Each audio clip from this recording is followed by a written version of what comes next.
Okay, good morning, everyone. I'm just so excited that you all are here to learn the relationships process using Team CBT.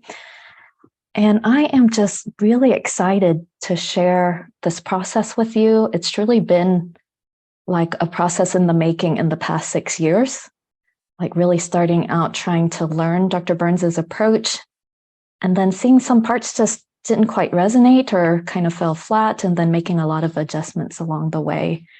And so in about the past 2 years or so, this has been exactly the process that I follow. And I've seen that it has pretty consistently helped my couples at least moderately improve their connection and closeness and communication. Okay, so let me go ahead and start by sharing the timeline with you all. The outline with you all, and then I'll jump in with giving you an overview of how this process looks when I work with couples. I just realized I forgot to introduce myself as well. My name is Tyann, for those of you who are new to my webinars. I am a certified Team CBT therapist and trainer in Oklahoma. And I have just been really passionate about using this approach. And I think it's like so well polished when we use it with mood work. But with relationships work, it seems to have aspects that hasn't quite been as effective as I would have liked it to be. I have tried this approach exactly how Dr. Burns has it, and then have made tweaks along the way that I think the philosophy resonates with me a little bit more. And so starting off, I just wanted to share like a shift in attitude and perspective on how we approach our clients. From my perspective and how I currently see Team CBT for relationships is it feels a little bit dark. It feels a little bit negative. And let me share with you as to why.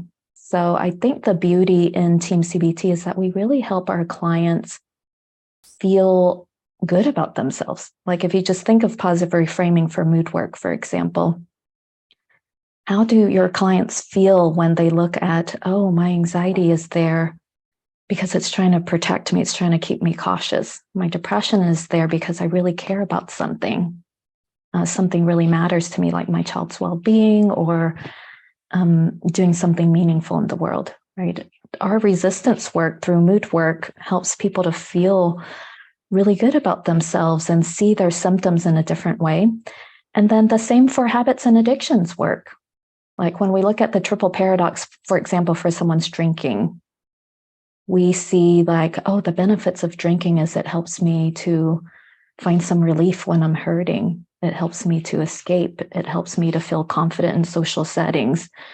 And then it also shows I really value connections. I really value a sense of safety when I'm hurting.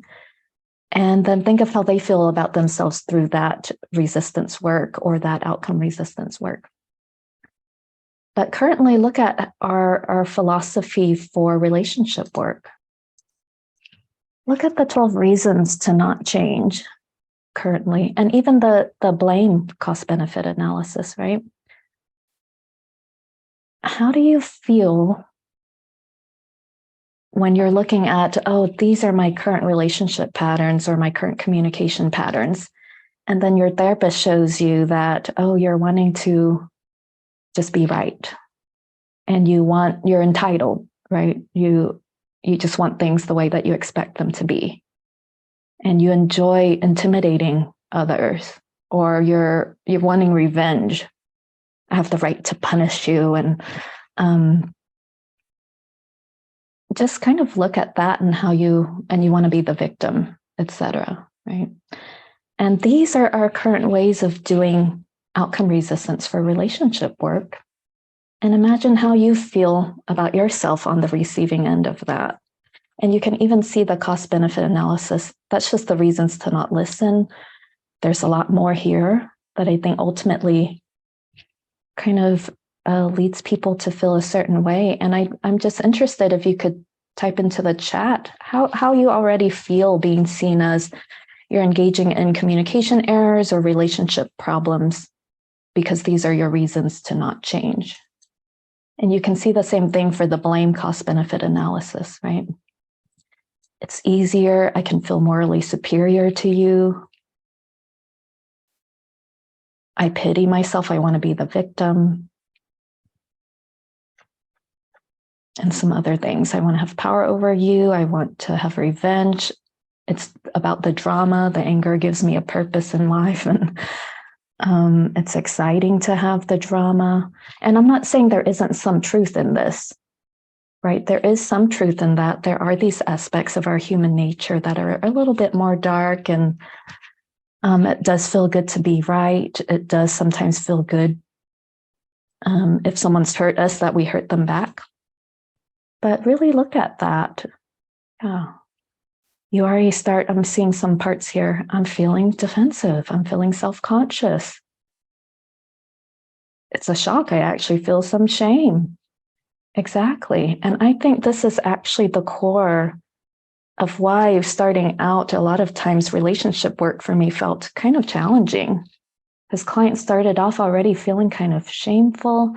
And you know, the beautiful part of positive reframing for mood work and the triple paradox for habits and addictions is not only that it removes blame and shame, but it connects us. Like when they can see that you as their therapist see the good in them, they feel safe with you and they trust you in this process. How do you feel about your therapist who sees you in this way, that your human nature is basically kind of bad, and you're just wanting to win or have power over your partner, right? So you already see people are saying, I'm feeling like I want to shut down. I'm resistant. I feel ashamed and inadequate. Exactly. And then thinking of their connection with their therapist, some people are saying, I don't know if I can trust them, right? Oh, even a client expressed feeling kind of minimized. It's really interesting to think about. And this is why I think we need to have a philosophical shift in how we approach relationships work. And that's what I've been developing in the past few years too. So needless to say, I don't use any of these. And then I'll share with you my process that I think really aligns with more of the power of the mood work and habits and addiction work too, on building connection, removing shame, working through resistance in a more flattering way that connects with their values in this process. Okay. So starting off, you all have access to this outline and I've emailed it to you. But giving you an overview of testing, I do have them fill out the relationship satisfaction scale on the brief mood survey. And for those of you who don't have access to that, you can go to Dr. Burns' shop. That's feelinggood.com/shop. And you can just buy the electronic tools for $199. And then you'll have access to the relationship satisfaction scale. I think everyone here is pretty familiar with that, though. And I also do an intake process for couples. It's a few questions I just found online. Honestly, I tried to search it again and I couldn't find where I found it because I wanted to give whoever credit. But I just have each person in the couple fill this out so I can really use it to connect with each of them. And I'll send you all a copy of it as well. But it just looks like this. Here. Sorry, can you all see the relationship satisfaction screening there? Okay. And these are just the questions that I have. 1 through 12 is just where they tell you, is it not at all true, somewhat true, or completely true? And so these are just questions to help me immediately connect with them during our first session. So this is in the intake process. I haven't met with them, but I feel like this gives me a pretty clear picture of where they're at in their relationship. And so you could see, are they feeling discouraged about their relationship? Do they spend a lot of good time together? This one's really common for couples. Minor disagreements become big arguments for them. And then I also get to see the discrepancy as well.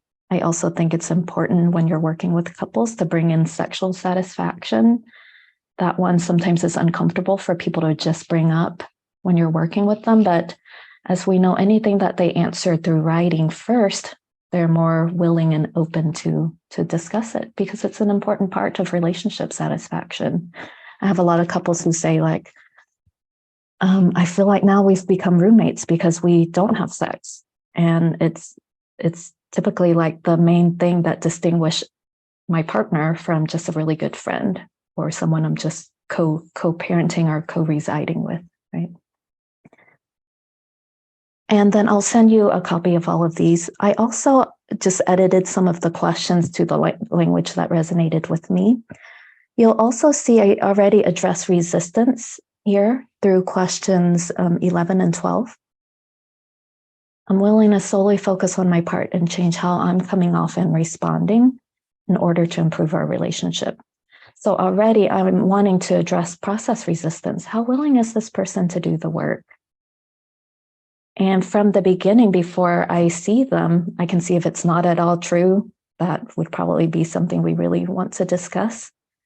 And if it's just somewhat true, we can really look even more of process resistance tools like dangling the carrot and why this is important for them to solely look at their part and give some rationale about that. And then I'm willing to do the homework on my communication skills to improve our relationship. And once we build a connection, I haven't seen this ultimately to be an issue when we dangle the carrot. Like I share with them, I've seen this process really help many couples reconnect again and feel closer and to just really create the relationship that they've been looking for. So once you dangle the carrot and then you express to them, and the way that I see that people really get those kinds of results is if they're willing to solely look at their part, because it's so easy to focus on the other person's mistakes. It's so easy to see what the other person has done wrong. I do the same. And at the same time, we actually don't have much control over the other person. And I would just kind of process that with them. How has it been like for you when you focus on your partner's errors or share with them what they've done wrong? How does that end up affecting you? And just making some time to connect with their feelings. They may say like, it actually ends up making me feel pretty discouraged. And then my partner gets defensive. And so from the beginning in the phone screening, I'm already addressing the process resistance as needed. Right? And from our intake session, I'll share with them that same rationale and have that conversation with them. And then so I share with them, yeah, that's what I see with pretty much all of my couples. It's so easy for us to focus on the other person's errors. And at the end of the day, we may each actually feel more distant, more hurt, more disconnected, right? And where we have the power to change is if we're willing to solely look at our part and just shift how we're coming off. How do you both feel about doing that? And then both of them will often say like, I think that's what we need. Or they may say like, if that's what we need to do and you have a process that can help us, we want to do it. So our process resistance tools are there to really give them a chance to take on the voice of change, right? Okay, so they already answered that at the phone screening. And then these are just open-ended questions that have them begin to think about their relationship. The biggest challenge. I also really like connecting with the positives. What do you love and appreciate about your partner? They're both dedicating themselves to this really vulnerable process for a reason. They're seeing this is worth it for a reason. So I like to start with that too from the phone screening. And then just connecting with their overall goals. I love this because it starts to create a vision of how things can be different for them. Okay, I do see some questions in the chat and I'll create some space to answer them throughout this time. And that is the relationship screening there. Okay. Kelly is saying she likes to use the scale rather than long form answers. Yeah, definitely. I still use the relationship satisfaction scale. I love it because it has a number. I can see 0 to 30, where do they start and where do they end? So I definitely use that. And my screening is actually mainly just for empathy. So it's there for me to connect with them and to use empathy with them and to just make sure we have that connection from the beginning. Because when they feel like you see me and you see my perspective and you see my struggles, I'm actually more willing to engage with you in this process. Okay, Michael's asking, what if one person's interested in working on themselves, but the other is not? Usually if both people are willing to come to couples therapy, I haven't seen one person say, I won't be working on myself, but this does happen, of course. And that's when you may be working with somebody, and then we do have tools for them to work individually too. So I'll share with you the 5 options that they can choose. And one of them includes doing relationship work for one. And we still have power in shifting the relationship when we're willing to shift ourselves alone. My preference is actually bringing in the other partner if they're open to it. And I'll share with you why later on.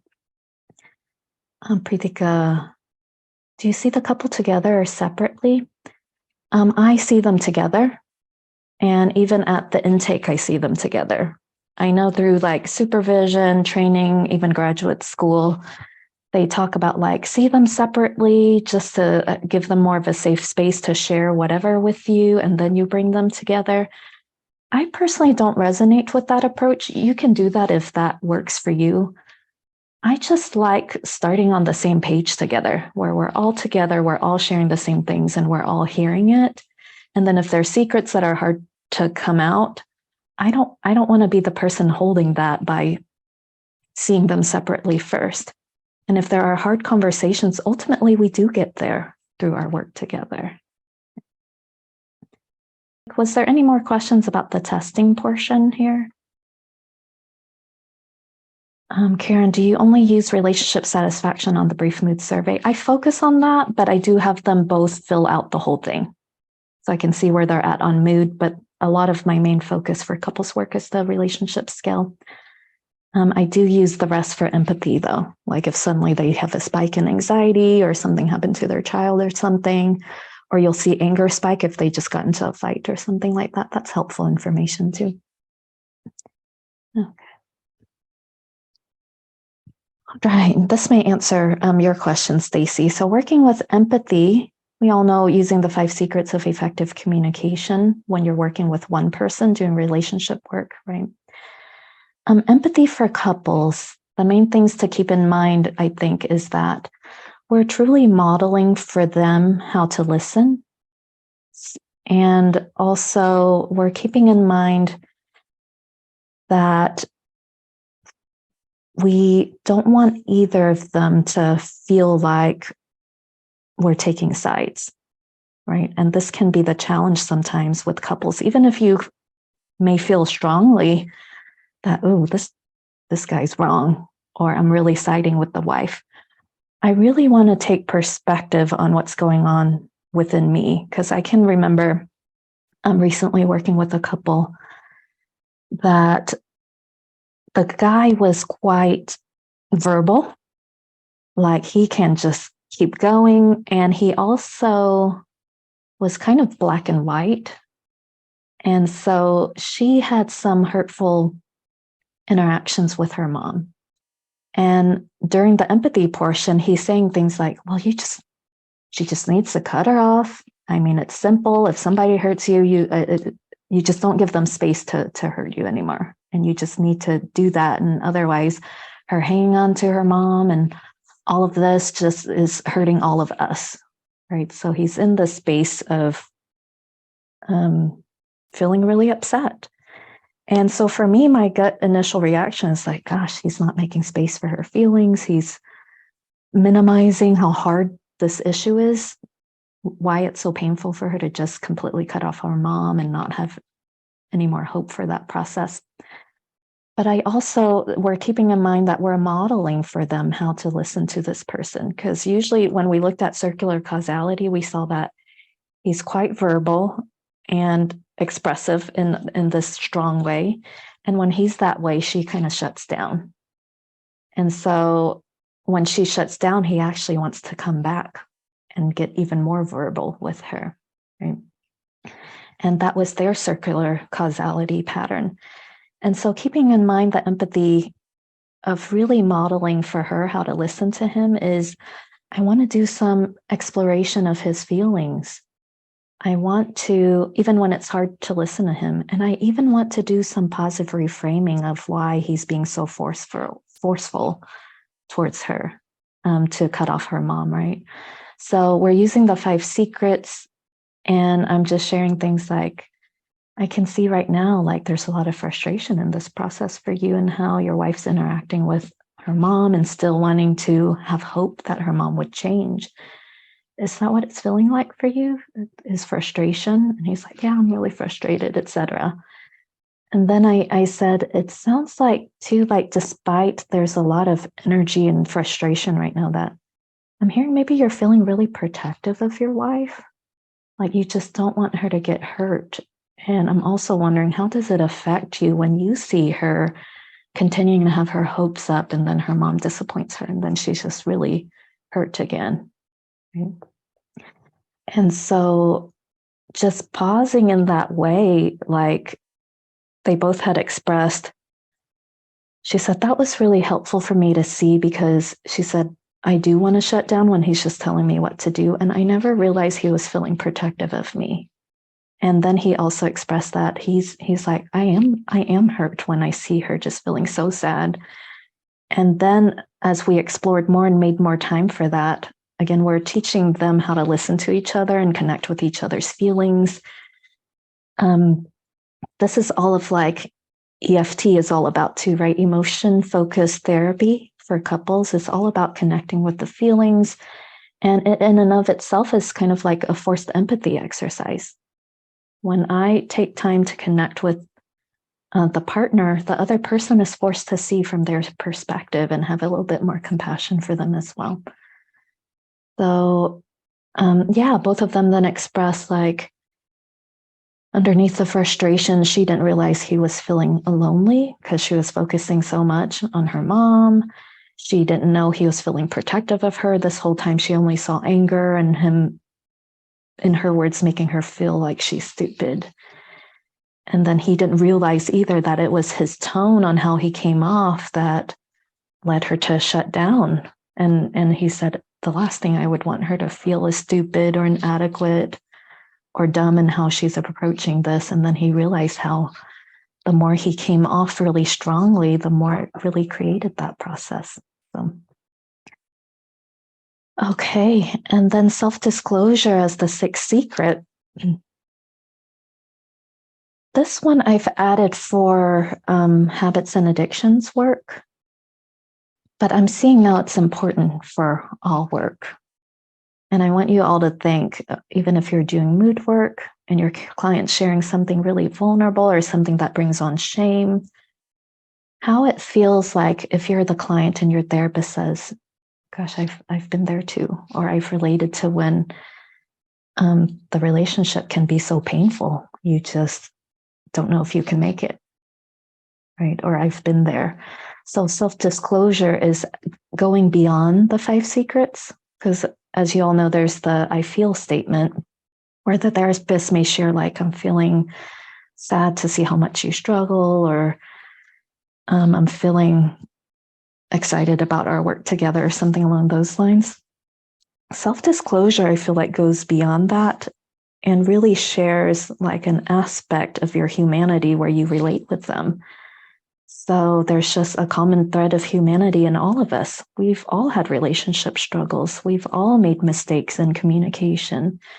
And so when they talk about like, I don't know why I come off this way, or I don't know why I shut down so much, like I've shared with this client here, I told her, I've done the same.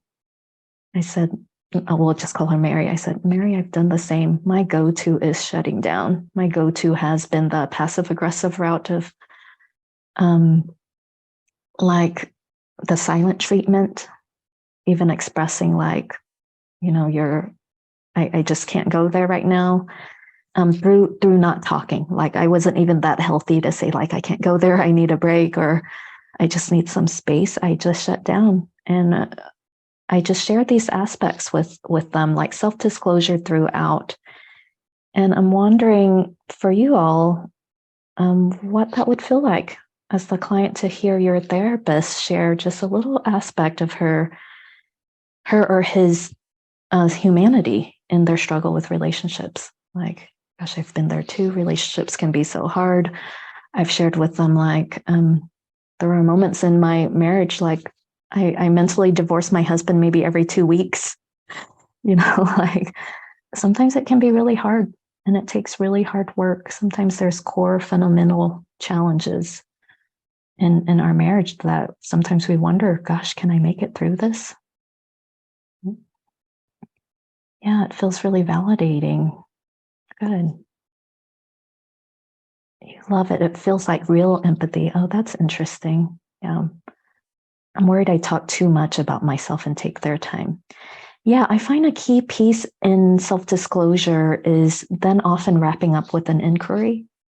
So I've been there too. And sometimes marriage can be so hard that it gets really lonely and kind of painful. I'm wondering if that's how it's feeling like for you.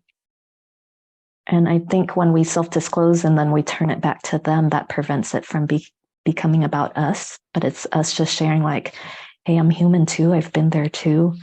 And I'm wondering if that's what it's like for you.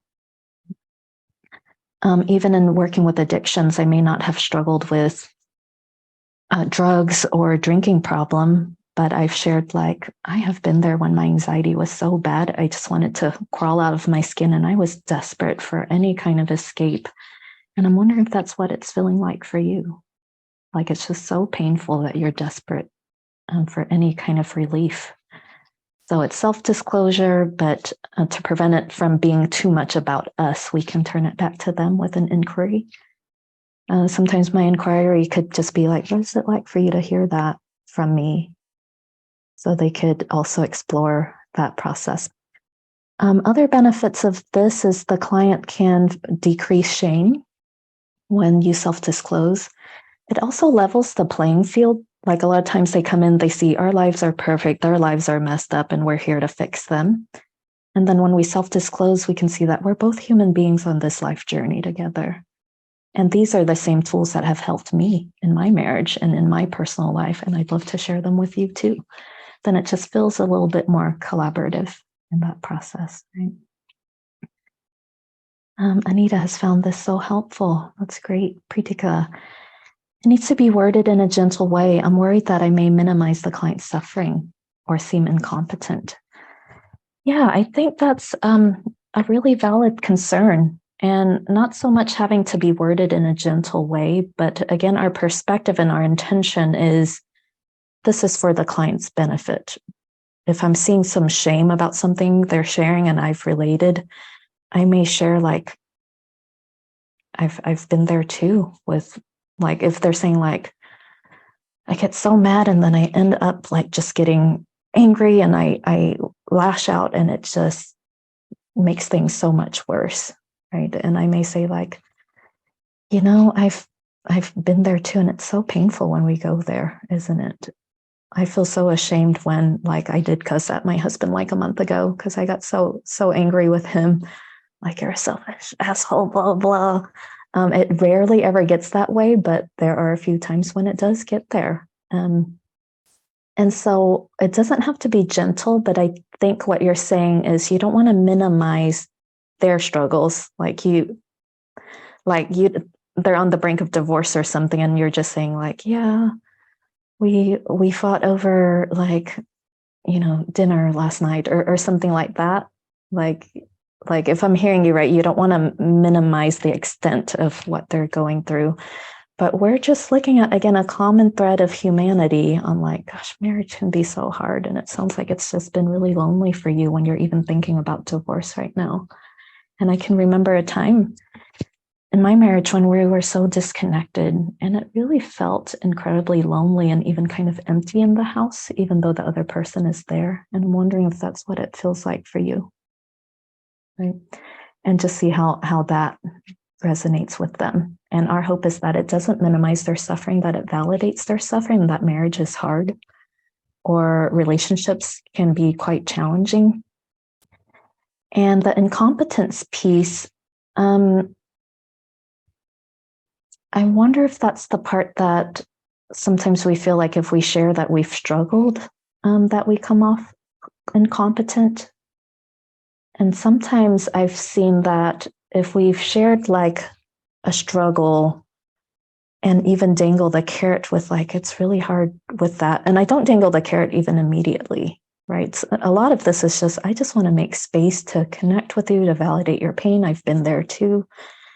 But even from the beginning, I do share with them, like, you know, relationships can be really hard. And these are the tools that I've seen really help my relationship with, like the two relationships that I've struggled with, that these tools have really helped me are my relationships with my mom and with my husband.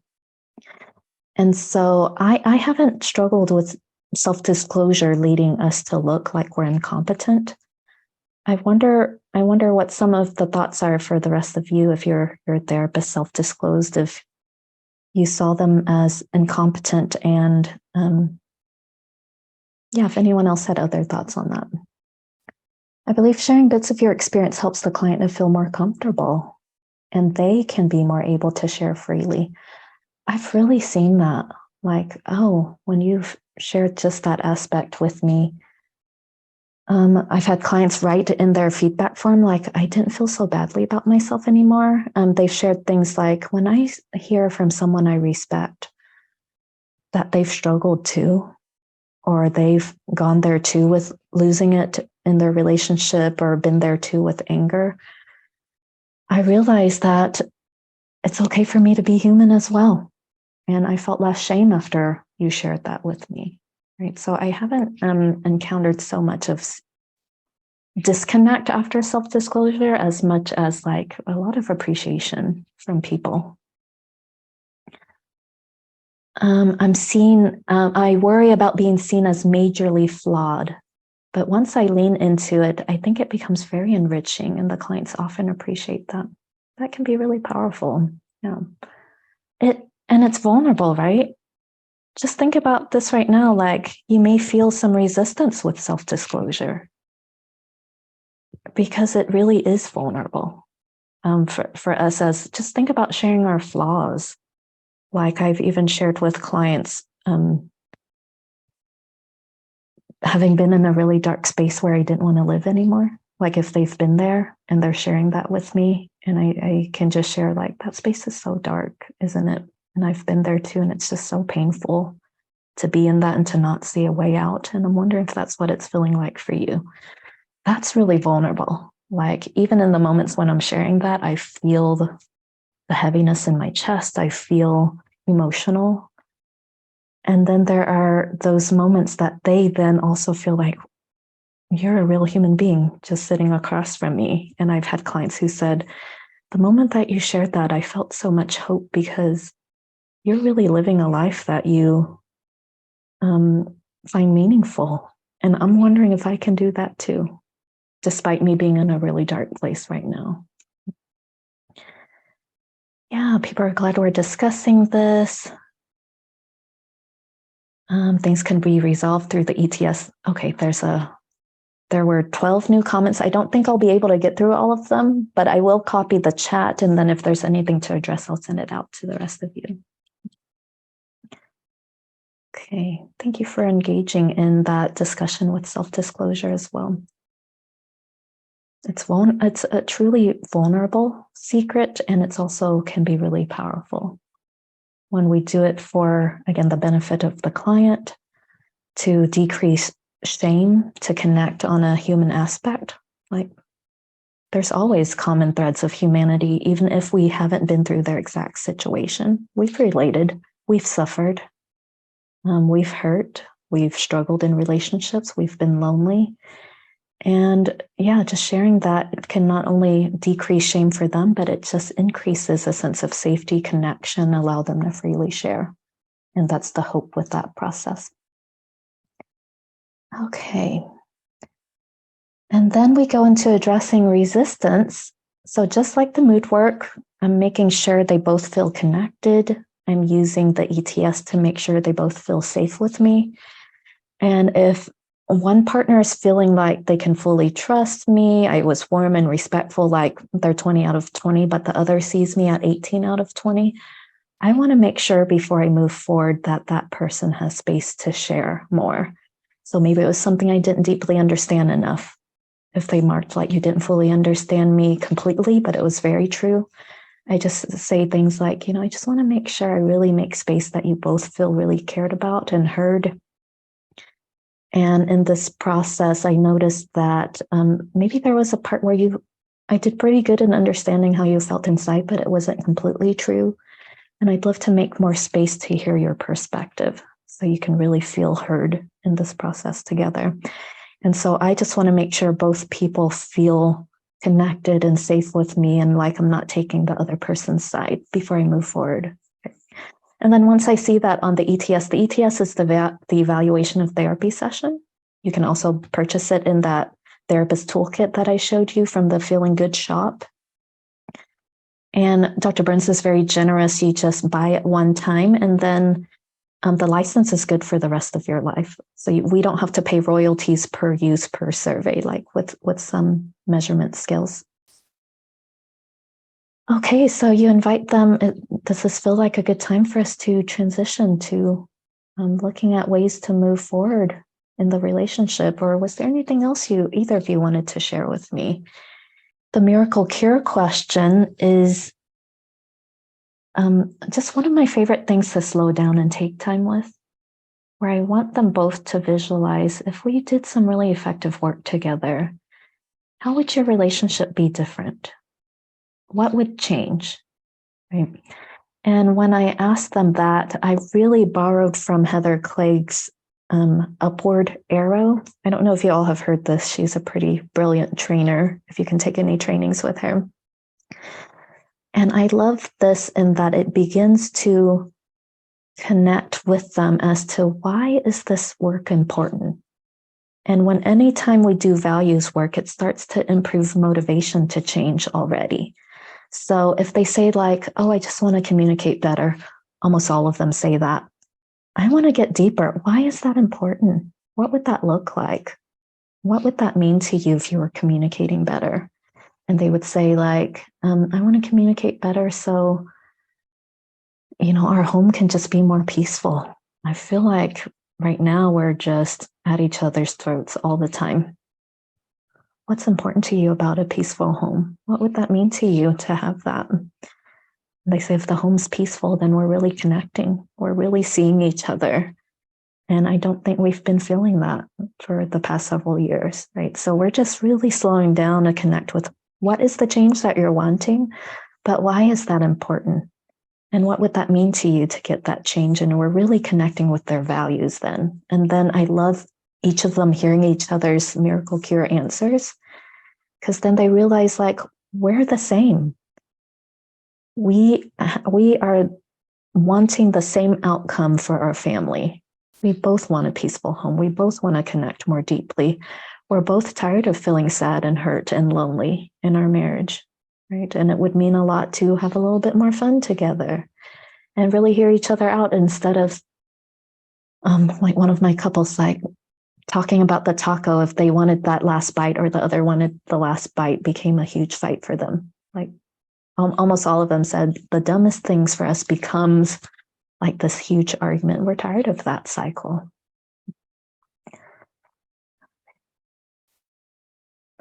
Yeah, Kaylee loves Heather's upward arrow. I do too. I find that it just really enriches the miracle cure process, and they start to get to visualize how things can be different.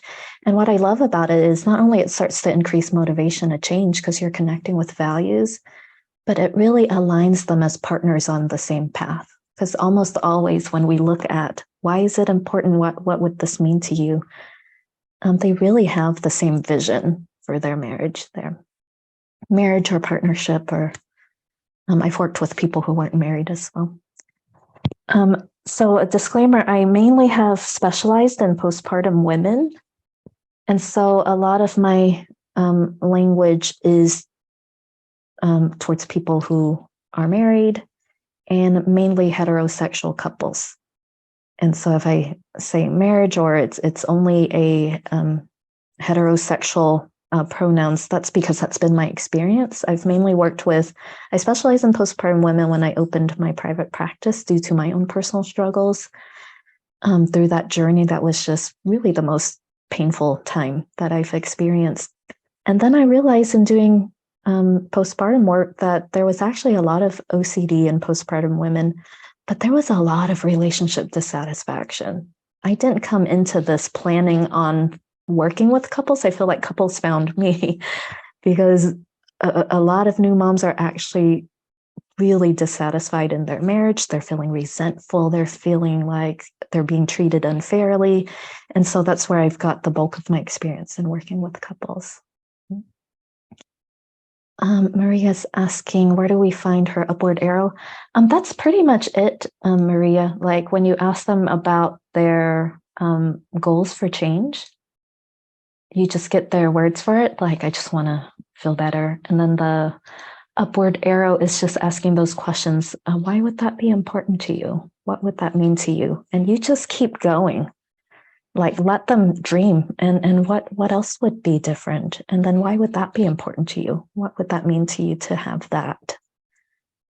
And I have seen just like, I feel like I'm getting off track, but truly just that alone started to create a huge shift in one of my clients, to the point where she was in an abusive relationship. And by the time we, like 2 sessions after this upward arrow miracle cure question, she left her husband. She moved in with her sister. And she said, my vision for a happy, peaceful life with my son does not involve being abused. And it was out of the upward arrow miracle cure question, which was really incredible. So you let them dream and envision how life can be different, and you'd be amazed at what motivation it can just boost for them. Okay, this is also where I really begin to stray from the current process with Team CBT.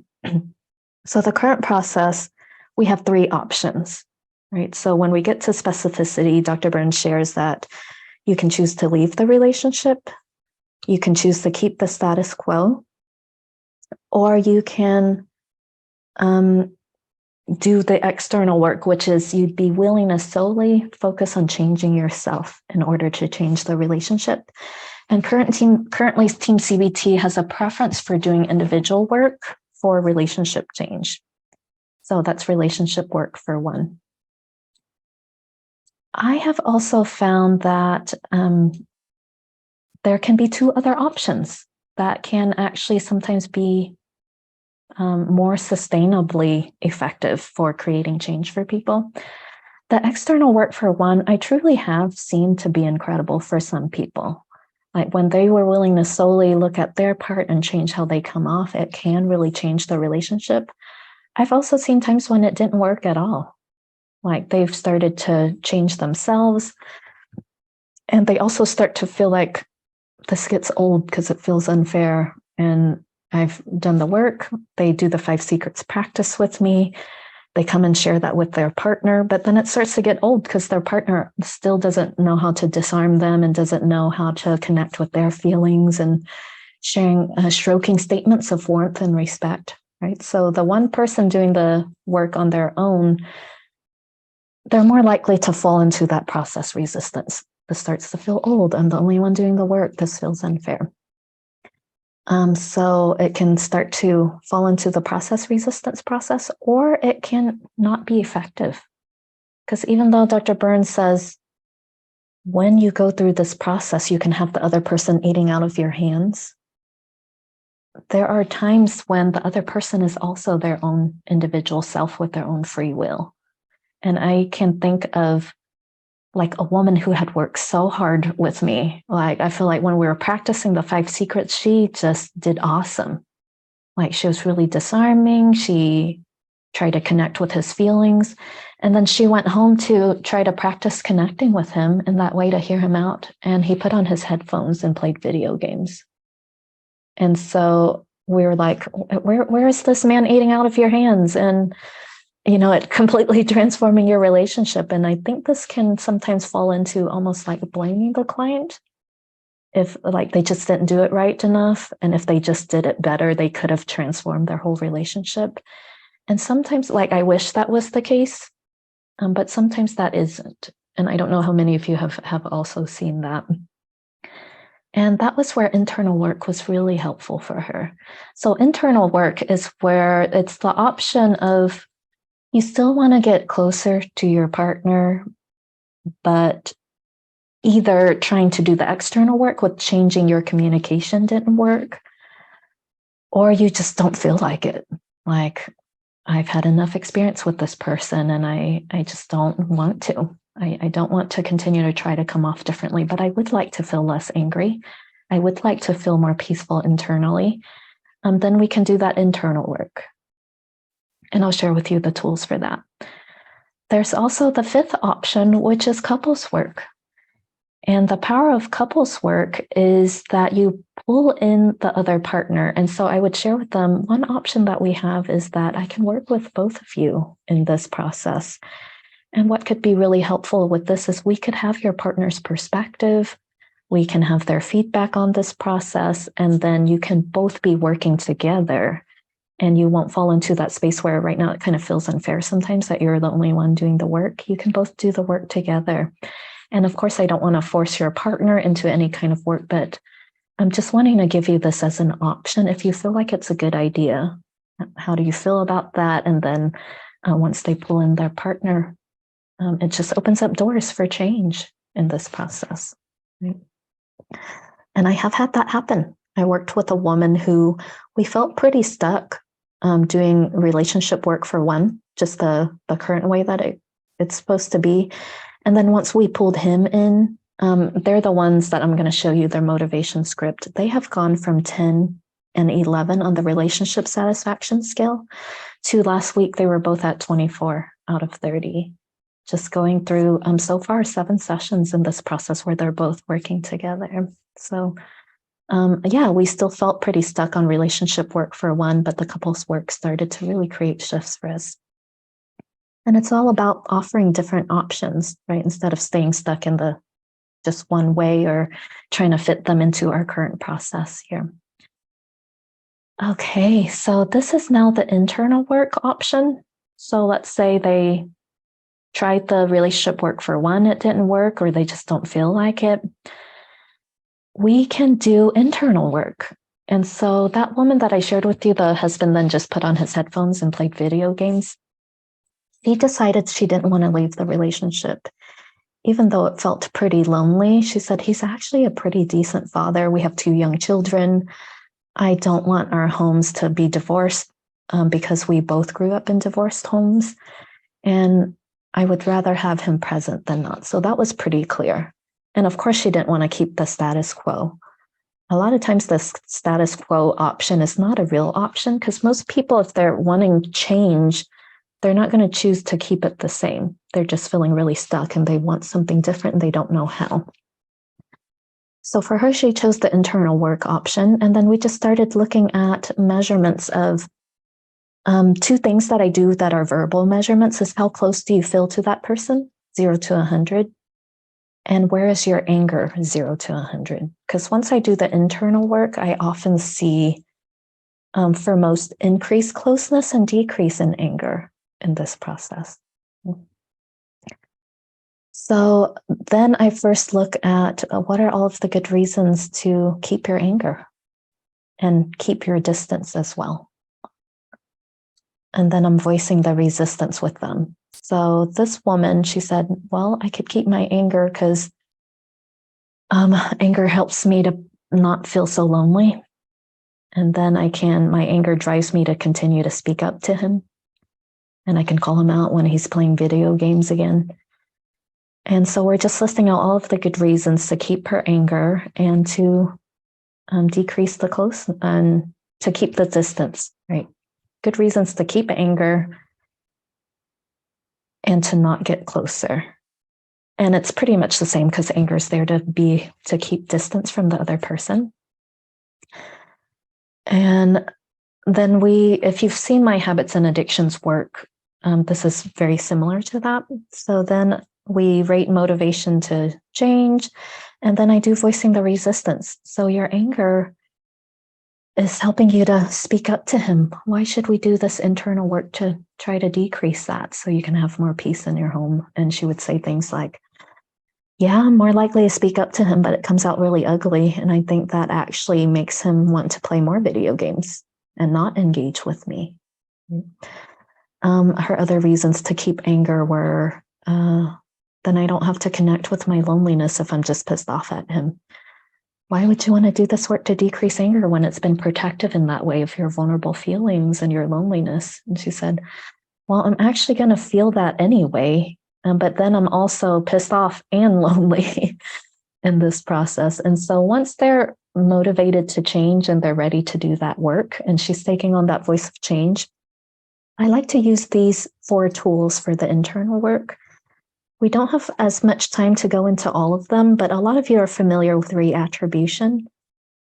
Reattribution, process versus outcome, and humorous imaging can be used even if they don't want to get closer to the other person. Forced empathy, I see fall flat if I have them rate like, how close do you feel to them right now? And they say like 40%. And then I ask them, how close do you want to get to this person? Is this someone you actually want to get closer to? If they say, yes, I want 40 to go up, to dial up to 80, forced empathy can be really helpful. But if I'm working like I worked with a teacher who's really angry at her administration, but she didn't want to get closer to her, I wouldn't use forced empathy just because I have had an experience, or probably a couple, where it falls flat because they actually don't want to get closer to the other person. And this tool is where you force them to be in that person's shoes, to take on their feelings, to take on their perspective. And if they don't want to get closer to that other person, they could really resist this tool. If you want to see a demo of forced empathy, I have that on my webinars list that I can send to you all. Reattribution is just coming up with a list of reasons as to why that person is acting the way that they are, other than them just trying to be a jerk to you, right? So her initial attribution to why he was putting on his headphones and so disengaged is, she said, he just doesn't care about me. And then when we did reattribution, it started to break things up for her. Like she realized, I think he's been struggling with some depression. He's feeling like he's not a real man. Sometimes he's expressed to me because he's staying home with the kids and I'm the one that's making most of the money.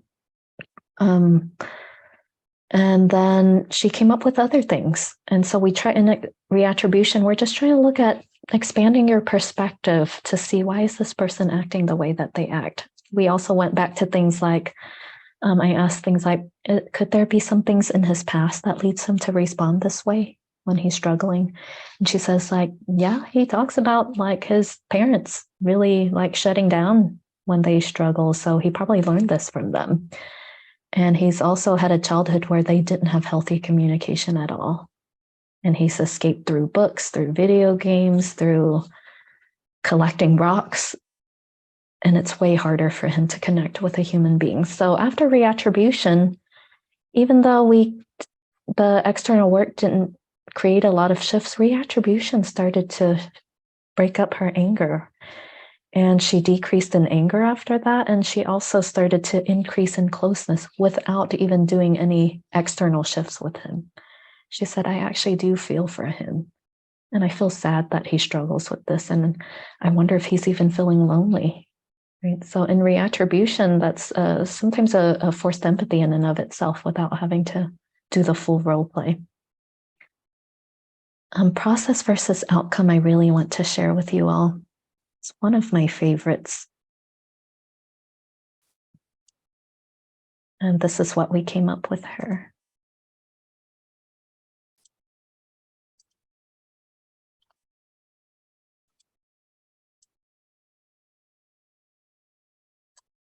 Okay. Process versus outcome is an oldie but a goodie. Dr. Burns has removed it from the 50 techniques, but it's one of my favorites. And I've changed it some too, to incorporate a bit of ACT. But it is a tool. If you all have heard the podcast, he may have someone who wants to do like really well on a presentation. Like they may want to get an A on that, or they may want a standing ovation. That's the outcome that they're focusing on. And the more we focus on those outcomes that we can't control, the more it can increase a lot of different feelings of like discouragement or anxiety, a lot of pressure to perform. And instead, Dr. Burns has them like, what are things that you can control, that you can do instead of focusing on that outcome? So they may say like, I can focus on practicing public speaking. I can join one of those groups and practice that. I can join a communication class. I can start preparing my slides and focus on having a wording that helps me to feel more confident, right? So those are the processes that can start to help them feel a whole different way, maybe a bit more empowered. So if you imagine this client, her husband disengages with video games, puts on headphones. He was also really adamant about her not taking their kids to church because he's had some bad experiences with church being really shaming of him. And it was kind of traumatizing, like telling him he'd go to hell if he did X, Y, Z. It was kind of it sounded like religious abuse that was pretty scary. And so that was in reattribution too. Like he can be controlling about that because he's been through a lot and it was probably a trauma for him. And he's just trying to protect his kids. So she was able to understand him better. But first, we're looking at what is the outcome that you've been focusing on wanting in this marriage? And she said, I wanted him to be more engaged with me as a husband. And then I explore, how do you feel when you focus on wanting that outcome and wanting him to change in that way? And she says, the more I focus on wanting that outcome, the more discouraged I felt. I get really resentful and angry at him. I feel really hurt, frustrated. She just listed out a whole bunch of things. More lonely, sad, it's anxiety provoking. And then we looked at process instead. So the ACT pieces that I've integrated is, what are the values that you see in wanting this outcome? What is it that you really value when you yearn for this outcome? And she says, I really value family. I value like she had a wish that he would engage in church with her and they could take their family together.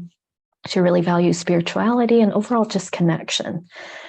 And so in the process, I asked them, what are the actions that you can control that helps to align with these values you just shared?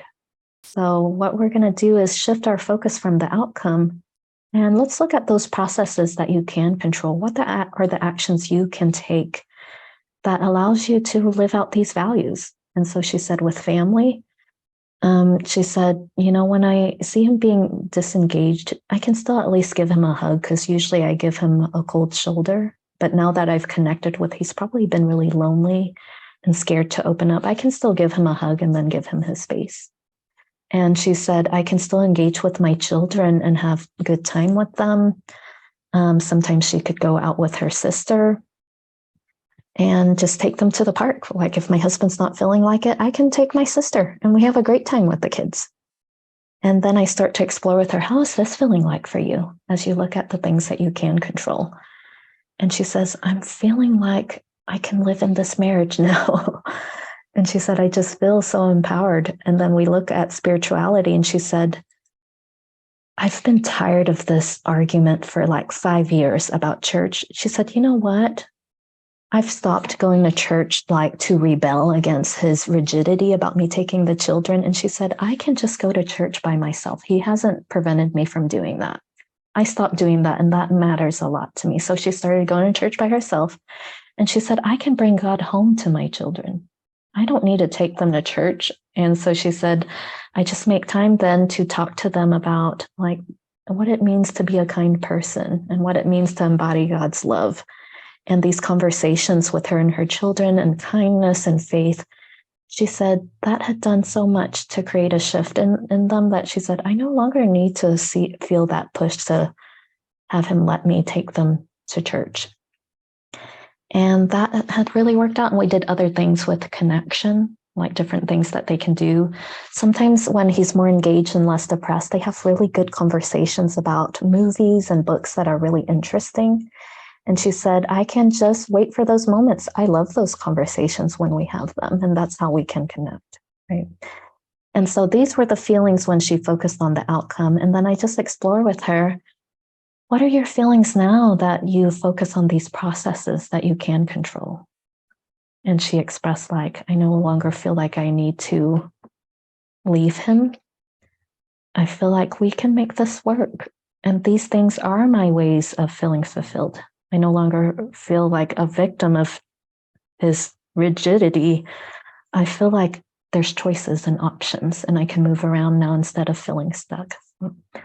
So that is process versus outcome, just one of the other internal tools, internal work tools there. And then the other one is humorous imaging. So I feel like empathy is the antidote to anger, but also humor is another powerful antidote to anger. So the teacher that I had that was really angry with her administration, we didn't really use reattribution or forced empathy because she didn't even want to see the explanation. Like she just didn't want to see that person's perspective. But we did process versus outcome. And she said, instead of focusing on my administration, I can still focus on engaging with the kids. While they try to control my curriculum, I can do aspects that I can control that are really fun. Because she's like, they're trying to take the soul out of my work and I can re-inject soul into it by doing these different things. Okay, and then humorous imaging, she then saw her administration as like, she said the person was just so rigid. So she said, every time I saw that woman, I just saw that she was a stiff board, like just this wooden board walking around. And that was the image that she said gave her a little bit more just like lightness around the anger towards the administration. And she'd just see her as the stiff board with her head on it, just walking around stiffly. And that really helped. I had another woman who's, after their divorce, the husband became just really petty. Like even if she missed a Zoom call, he would file a contempt of court. So then they'd have to go to court because she missed a Zoom call, because they were scheduled to have them every day. And even if she called back like 20 minutes later, he would file a contempt. And so during humorous imaging, she really loved process versus outcome. We did some reattribution. And during humorous imaging, she saw him as like this huge baby with like a big red face with these huge red cheeks, just like throwing a tantrum. And she said, that just makes me laugh every time because not only like she's not just like making fun of him, but she says, it truly gives me more empathy. This is where he's at mentally because he saw me as someone who rejected him because she was the one who filed for divorce. And now this is his way of like expressing like, I'm upset, I'm mad, I'm hurt. So he's this huge baby throwing a tantrum. And she said, what do you do with tantrums? You ride them out. You ride them out. And I see him as this big, huge, giant baby with his huge head and big red cheeks. And she just sees herself kind of squeezing those cheeks when he's filing another contempt. And then she said, it just started to break up that anger again. And she said, I'm no longer as absorbed in it. It's still upsetting. It's still hurtful. I feel those feelings, but then I focus on the processes that I can control that aligns with my values, which means I'm still going to engage with our kids. I'm not going to prevent them from being with their dad because they need their dad. And we're still going to have fun together on our own with grandparents or something like that. Right? Okay, so that was option number 4. Leave was option 1, keep the status quo, do the external work to change themselves and how they come off, relationship work for 1, or internal work. And then now this is couples work. Okay, so this isn't her real name. I disguised this and I got their permission to share their relationship work as well with all of you. But this is Mary, and we got really stuck trying to do relationship work for 1. She's done really well with mood work, and the relationship was the main thing that just stayed stuck at like a 10 out of 30. So as you all know, 15 is neutral, and anything under that is pretty dissatisfied. Right?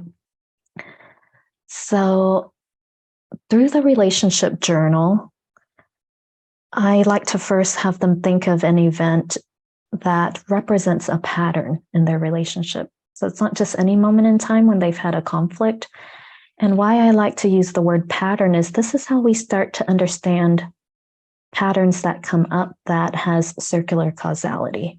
And circular causality is actually the heart of the relationship journal. I know Dr. Burns doesn't use that, and that's a term from EFT, emotion focused therapy, I think. But that's the heart of the relationship journal. A lot of people think we're trying to teach them communication skills, and that's a part of it. But the bigger part is we want to teach them how they have a huge part in continuing this pattern that they don't like, because their response is going to influence their partner, and their partner's response is going to influence theirs. And so I asked them to think of a moment in time that represents a pattern in your relationship that keeps coming up for you. And so she said, this was an example of a moment in time where he went out to play poker. He does it seldomly, like maybe once every 2 months or so. But she finds herself getting really frustrated because she needs sleep for her health. Like she has some things going on where sleep is additionally important for her. And she says when he comes home after that late night out with playing poker, which they agree to, they both need that alone time, she'll often come off kind of grumpy, like she'll come off just not happy about something. And so when she does that, he says nothing. And so I have them think of a moment in time that represents a pattern of conflict for them.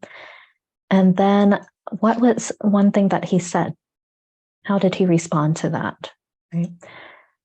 And I don't fill out any of the feelings yet. I then want to understand, how did you respond after he says nothing? She says, I'll reiterate the same thing. I'll try to put it in different words. I'm trying to get some empathy from him, and I get nothing.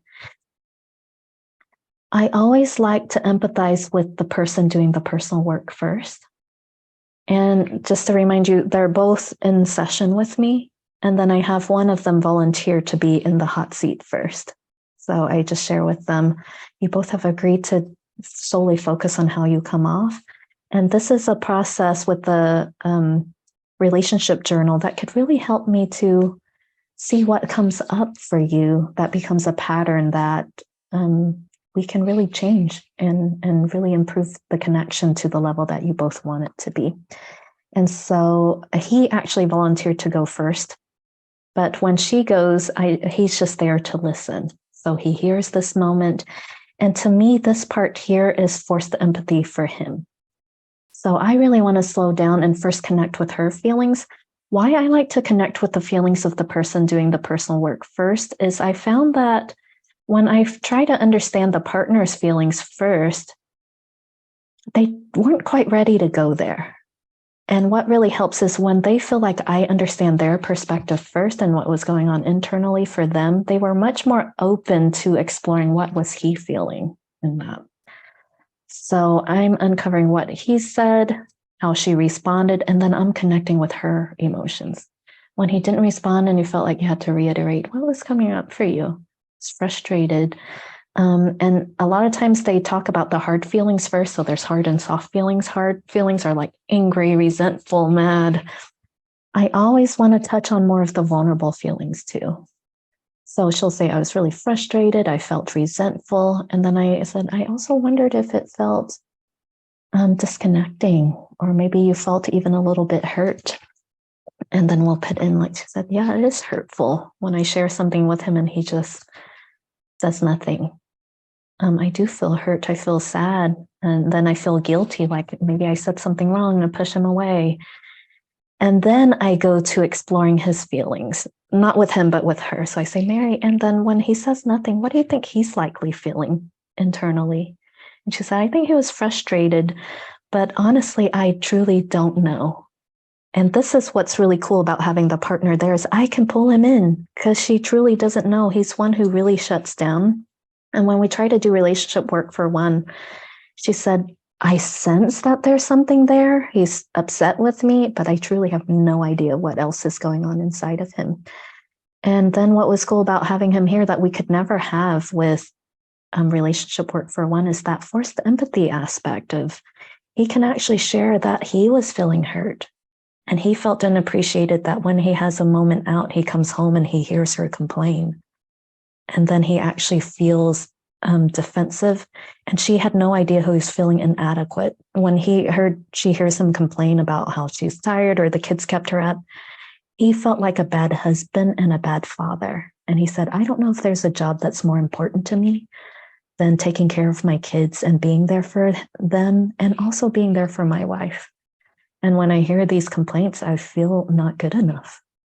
And then this allowed it to open up where she could turn to him and said, like, that's the last thing I would want you to feel, that you're not a good dad or not a good husband.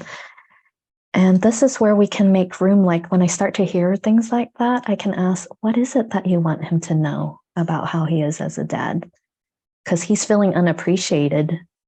And these are the moments when we can connect with those feelings. And she was able to turn to him and say, like, I don't want to say this about anyone because I know no one's perfect, but I can say that he is truly the best dad. And she's like, I don't want to say he's imperfect or, I don't want to say he's perfect and has no flaws, and I just then wanted to explore, he's feeling unappreciated. So I explore with her, what do you mean by he's the best dad? What do you see that makes you feel that way about him? She says, when he's with them, he comes home from a long day of work. And when he's with them, he's fully engaged with them. I've heard my friends say like they're upset their husband's on his phone. She says he doesn't have his phone ever. He sets it aside. He watches them. He engages with them. He listens to them. And they adore their dad because he's fully present. And like that meant so much to him. And I could turn to him and said, what is that like for you to hear her express that about you? And he said, I don't know if there's like better words that I could hear than this right now. That she sees me and that she sees how much I love my family. And I want to give her that too. And so then he could start to see like, oh, when I don't respond, she's hurt and lonely, etc. So with two people in the room, there's a lot of power in compassion and understanding the other person's perspective. Okay, this is the last piece of it that I'm gonna bring in George, who's our volunteer today.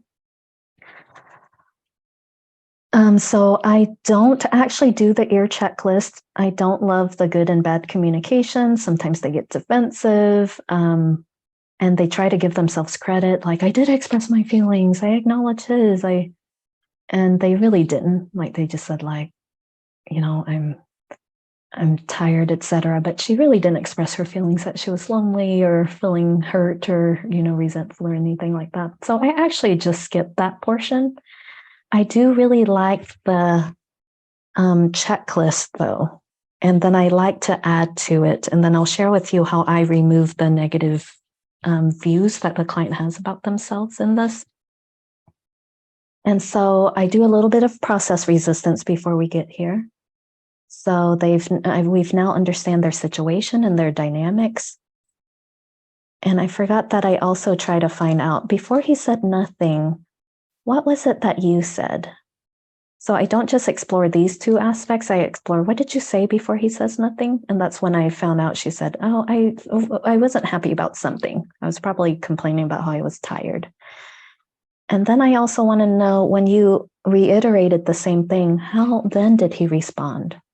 So I'm finding like not just the two interactions, but what she said before he said nothing, and how did he respond after she complained again. And so she said he just shut down even more, actually. He just like ultimately left, and it felt really lonely and disconnecting. And so I share with her, even though you could see in this interaction, there are things that he could definitely shift in how he came off to increase warmth and connection for you all. We've talked about that we can be a lot more effective when we just solely look at our part, and it can be a little bit painful to do this. And again, that's the gentle ultimatum. I can see this really create shifts for the relationship, but it's a bit painful to do this. And so, would you be open to solely looking at your part and looking at your errors and how you came off? And so they'll say yes. And then a lot of times, honestly, I'm leaving this as homework because we're out of time. So then they can identify their own errors in their response. But I also have them not just look at that response, I also have them look at, even if it wasn't in this response, what are like the common communication errors that you may have? And I use a lot of self-disclosure as well. I would share with them, these are the most common communication errors that we've all had. I've engaged in all of these myself. My go-to are probably the first three. I want to share with my husband how I'm right. I want to point out how they've messed up. I want to point out like their flaws, or I want to point out what they did wrong, right? And then I also say nothing too. I share with you, like, my go-to has been the silent treatment, and I've had to work so hard on that to actually be more open and to share my feelings. It's really vulnerable. And so I'm wondering if you relate to any of these, and they may mark a few there in session. I'll give the rest for homework. And then they may say, I also put him down, and I also am sarcastic a lot of times. And this is where we really explore circular causality. But I'm going to do this with George, pretending to be Mary here. George, are you there? Yes, I'm here. Hi, good morning. I didn't realize I was going to here again. But I love this list. This is excellent.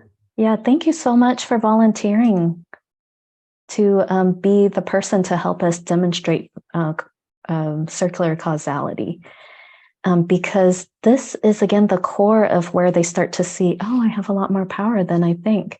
I don't like the terms forced. If you hear from Dr. Burns that you practically force the other person to be the way that they are, I don't like that, just because it can get kind of sticky. Like I've worked with people who are like in a kind of semi-abusive relationships, right? And I don't want to say like, oh, so when you responded in this way, you practically forced your husband to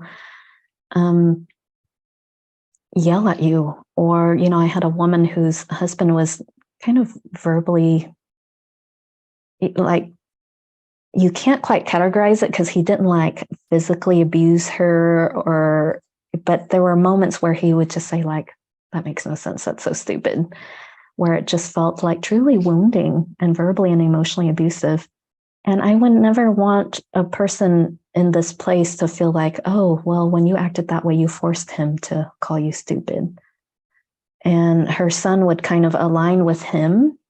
They had a teenage son, and like one time he like shot her with a BB gun, and it was really painful. And they both kind of laughed at her when she expressed like, that was really painful. She said, I almost cried from how painful it was, but I think I wanted to cry because he was aligning with Dad, who was laughing at me because I was hurting, you know. So I never want to use that language of like, you force the other person to be the way that they are. I just say we have great influence on how we impact the other person, and how we come off can actually have a great influence on how the other person responds. And so, George, if you were Mary, I would then say, so let's look at this list when you engaged in blame, like when, and to re-clarify, when we blame, that's just when we're focusing on what the other person's doing wrong, and we kind of call them out on what they did that was hurtful to you. How is that likely to affect Henry when you blamed? Well, I guess they're more likely to not listen, to close up, or to make more fun of me, or to be more mean. Yeah, when I blame, he's actually more likely to not listen and become more angry. Maybe even more likely be mean to me, right? Because I'm coming off in a way where I'm saying like, you're in whatever kind of cuss words, you're modeling this horrible behavior to our son. He's feeling put down, he's feeling blamed. Okay, so he's more likely to not listen, become more angry, maybe even more likely be mean. And any other feelings you think could come up? How are you likely to impact his feelings and his actions when you tell him all the things he's doing wrong? Well, I don't even think he has feelings. You don't even think he has feelings. Yeah, it's hard to see his feelings, isn't it? When he's acting in this way, that's just so hurtful. But yeah, you do say like he becomes more angry. Yeah, I wonder when you tell him like he's showing his son how to not be a good person, if maybe there's also some feelings of inadequacy or just feeling inferior or something like that. Could that possibly be the case? absolutely. You have to see their highest self, their highest good. Otherwise, they're not gonna step up to it. Feel inferior, inadequate, and maybe even hurt. And oftentimes we see like when they're coming off in these angry ways, a lot of times they're blocking some pretty powerful, vulnerable feelings. Like I was really hurt by that comment, or I was really hurt by that criticism. And then we just continue. And then I just ask, okay, so you see, when you engage in focusing on pointing out what he's done wrong, he's more angry. He's more likely to be mean to you. And possibly internally, he's actually more likely to feel hurt, inadequate, inferior. How about, let's see, what else? How about and I just go through each of them, when you're feeling being passive aggressive, you talked about like you tend to conceal your feelings. And I would add that. So I just say these 18 are the most common, but I'm going to add whichever one that they express. I'm sorry, conceal feelings. How about when you conceal your feelings and you say nothing? How is that likely to impact his feelings and his actions? And of course, I mean, he wouldn't know that I'm bothered by what he's doing. He wouldn't know where I stand. He wouldn't know that he needs to do something. Yeah, so he may be confused. He's just kind of has no awareness of what's going on. And then how's he likely to respond when you're kind of shutting down, giving him the silent treatment, concealing your feelings? How's he likely to respond? He might like poke me to try to get me to express what I'm feeling. He's more likely to poke me. Yeah, and I had remember you shared that he'll come at you and say, "Why won't you talk to me?" etc. And then he'll get more and more angry in this process too. But possibly he even feels maybe rejected when you're shutting down, and he comes to try to get more. Of course, yeah, shut out.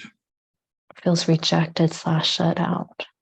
And how is he likely to respond when he's feeling rejected by you? Well, he will tend to isolate more and reject me more. Yeah, then he does get to the point where he's discouraged, he isolates. And then I process with the client here. So let's say we've gone through there. I just usually do the top 5 errors. That's usually all that we need. So George, let's look at these patterns here. You've now identified these are your most common communication errors. And then you're realizing when you engage in these errors, your partner's more likely to feel angry, distanced, shut out, lonely even, and hurt. And then behaviorally, they're more likely to either isolate themselves or actually continue to poke at you, which you had expressed was one of the most annoying behaviors. What's that like for you to see that process where we're talking about there may be this circular causality where I shut down, I conceal my feelings, he's more likely to come back more aggressive, and then I want to shut down more and he's more likely to come back that way. What's that like? Yeah. I totally see. I totally see that my behaviors contribute to this dynamic. What is the dynamic that you do see? Well, when I blame, when I'm passive aggressive or conceal feelings, then the situation tends to become worse. Yeah, when you engage in these errors, you see it can become worse. And when he's feeling more upset, he does things that makes you more upset too, right? Right. Yeah, and how are you feeling as you're realizing this, as you're recognizing this pattern, and that you play a part in this here? Yeah, no, I feel more empowered because I feel that I have more control in how I express myself and in getting the result I want. Exactly. I love hearing that because that's where our tools can be a lot more effective when you can recognize how you've been coming off that you don't like. We have ways to really shift that and to create a whole different circular causality pattern that can really help you meet the goals that you're looking for. Okay. And so after I do the step 4 with them, let me share with you one last thing. Thank you so much, George, for explaining. My pleasure. I just wanted to ask, though, I mean, Yeah. what you described as like her son shooting her with the BB gun and the husband laughing, that's pretty intense. I imagine you had to do a lot of resourcing before you got to this stage. How many sessions would you say? That one, we ended up, she chose the internal work route. So that one is not the one that I used the relationship journal with her. For her, she just did a lot of internal work. She was one that was a little bit more on the lower end of resources. She had to use a program that I am connected with that paid for therapy for her. And we just did a lot of internal work, and ultimately she worked through her depression. She found a job by the end of our 12 sessions together because that's all they paid for. And then we did some reattribution for his behaviors, and that seemed to be really helpful. But ultimately, she didn't want to change her communication. She didn't feel like that was fair, and she didn't want to leave him either. And it just made more sense for her to do like process versus outcome and some of the internal work for herself. Yeah. Did that answer your question, George? Yes, thank you. Thank you very much. And other people say like they feel more empowered, but they may say like, I feel also kind of guilty. I didn't realize I was making my partner feel more hurt, more angry. And that's a good thing. Like I share with them when they say like, I feel guilty, I feel a bit badly. I share with them like, that sounds like to me, like you connected with your self-awareness in this process and also compassion for your partner. Because when you can realize like, oh, some of the ways I came off ended up hurting you more, and I can feel badly or guilty for it, I think that's a beautiful thing. Right? That's your compassion for your partner. Okay, and then I really want to do this resistance work. This is my favorite part though, so those of you who can stay, I hope you can see how this can start to really shift from that negative view of them as people to them really seeing themselves together as there's reasons why you engage in this. So I do the button question. If there was a button that you could push and you could just transform your connection and communication, you let go of all of your communication errors, would you push that button? And everyone says yes. And then I would share with them, there may actually be some really good reasons why these errors are here. And I would rate first their motivation to change their communication. It's almost always like 90 or 100. But then we explore what are the benefits and what are the values of engaging in these errors, right? Like when I'm mind reading, I'm just really hopeful that my partner could just understand me better. Like I value just being understood on a deeper level without spelling everything out. Right? It would be easier if you could just understand me. I don't have to be vulnerable. I can just mind read it or engage in mind reading and hope you'd know what I want. Same with concealing feelings. And what I love about this is each partner is hearing why each other engages in these errors. And a lot of times they'll have common ones too, like why do we blame? So I'm brainstorming with them together. What are the benefits of blaming? What values does it show when we engage in blame? That's my way of holding them accountable. I really value fairness. I want them to see from my perspective. Right? I really want to have a voice in this. It protects me when I focus on what the other person's doing wrong. And then when I'm defensive, I'm trying to stand up for myself. That's my attempt of really trying to be understood. I really want them to see my perspective, like desperately so. And that's why I get really defensive. And ultimately, that's my valuing of connection. When I defend myself, I just really want you to hear me. And they can both hear this. These were things that couple came up with together. And he came up with other errors of like, I just shut it down when she complains. And then, of course, she's more likely to come back and complain, right? And then I also avoid feelings. So I do this reframing, and then imagine now how they feel compared to the list that we had of 12 good reasons not listen. You're vengeful, you want power, you want, etc. And then they could see, I just really wanted to be heard. I value connection. This is my way of trying to let them see my perspective. I'm trying to have a voice. It's less vulnerable. I'm trying to protect myself. Right? And then how they feel about you as their therapist too. And you could see these motives. And sometimes they do say like, it feels good to be right. But it's not the only one. Like she came up with when I blame, it feels good to be right. And that's fine. But then I can go into voicing the resistance, and I could say, why would you want to let this go? Like, why would you want to change blame when it feels good to be right? And she could say, I want to come off differently though, because I love him and I don't want him to just feel bad about himself. And they gave me permission to share their motivation scripts with you all. This is the last thing I'm sharing here. I thought an hour and a half would have been plenty of time to go through this, and I realized there's always more time. But I just want you all to read through that. And this became their motivation script as well. And they both expressed that this was their favorite part of doing this work. So the cost of change was that it's going to be hard work, and I'll have to be vulnerable, and I'll have to try a different way of communicating, right? Try something new. Different way of communicating. Why would they want to do this? And this is where it's additional values work to really boost motivation and change. Because once I do the voicing the resistance and I get their motivation script, motivation initially may be like 90, and then I see all of the good reasons to not change. And then it may decrease a little bit. For some, it may actually increase. But once I do this part, they say like, I'm at 150. I'm at 200% ready to change, because they talk about like, yeah, defensiveness helps me to have a voice, and that's my attempt to be understood.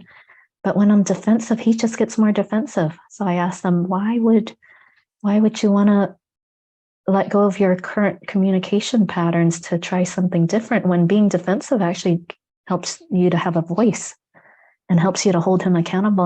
And she said, like, I want our kids to see something different, to see how a wife and a husband can be with each other with more love and openness instead of defensiveness. And like his, I feel like, is pure poetry. You know, like, she's my soulmate. Like the hardest one was he always avoids feelings and he shuts things down.